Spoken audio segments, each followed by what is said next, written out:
Imagine losing your job just 3 days before Christmas. That's the reality 400 workers are facing as a major manufacturer shuts its factory doors. The so-called Proudly Aussie company is turning its back on a huge local workforce, focusing on overseas jobs instead. Workers arriving and walking into what could be the beginning of the end. In December, are you losing your jobs or? I think they're looking at shutting us down, but yeah, that's all I know, sorry. They're on the receiving end of a Christmas bombshell. Tritium, a Brisbane-based company, is reportedly culling up to 400 jobs from its factory. Workers arriving at the headquarters left knowing very little about their futures. Will you be losing your job?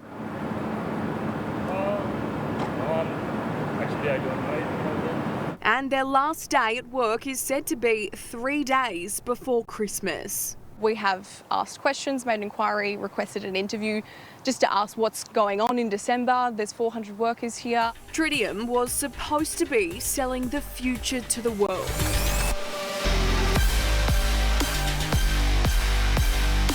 It's promoted itself as a world leader in electric vehicle charging stations, selling to governments and other companies to install on main roads and in buildings around Australia and across the globe. We want to deliver this seamless user experience for the electric vehicle driver. They're fast charging, catering for the growing electric vehicle market. The company's come a long way since the beginning as a Queensland startup.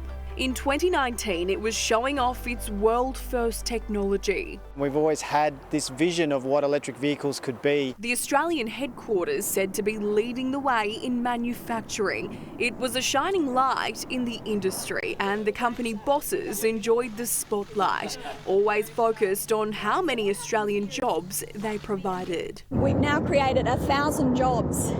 600 of them are here in Australia, 200 engineering jobs, 200 manufacturing jobs. This is CEO Jane Hunter earlier this year, showing off the facility to the Prime Minister.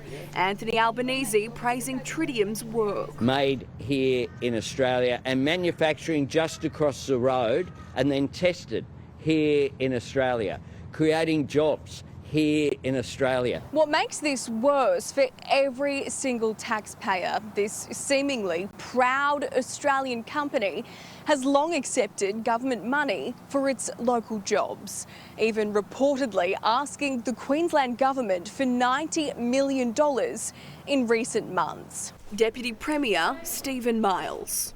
Of course, it's disappointing to see Tritium moving offshore with their manufacturing and those workers losing their jobs. The same CEO who loves Australia seemingly loves America too.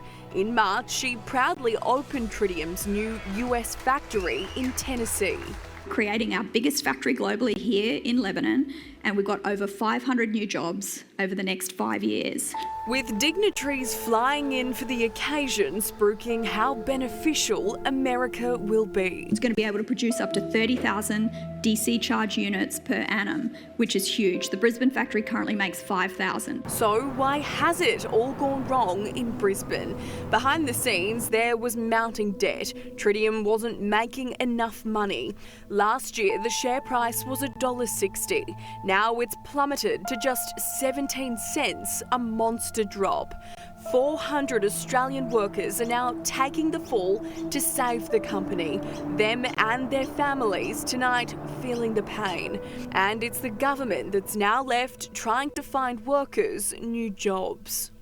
We have a program that works with workers in situations like this to help them find new employment, and I'm really pleased to say that we've already had a very strong interest in picking up those employees. There's 400 workers here. I mean, Queensland has put a lot of faith into the company with funding, and the government's put a lot of funding in, so I'll pass your number on. Yeah, Thank you we're so just much. wondering what's happening, if you have any answers or... I'll pass your number on. Thank you so much. That's cold comfort from the once proud company spruikers. Well, sources have told us that other companies do want to hire any of the workers affected. And late this afternoon, Tritium finally got in contact. It claims only 75 jobs will be directly impacted.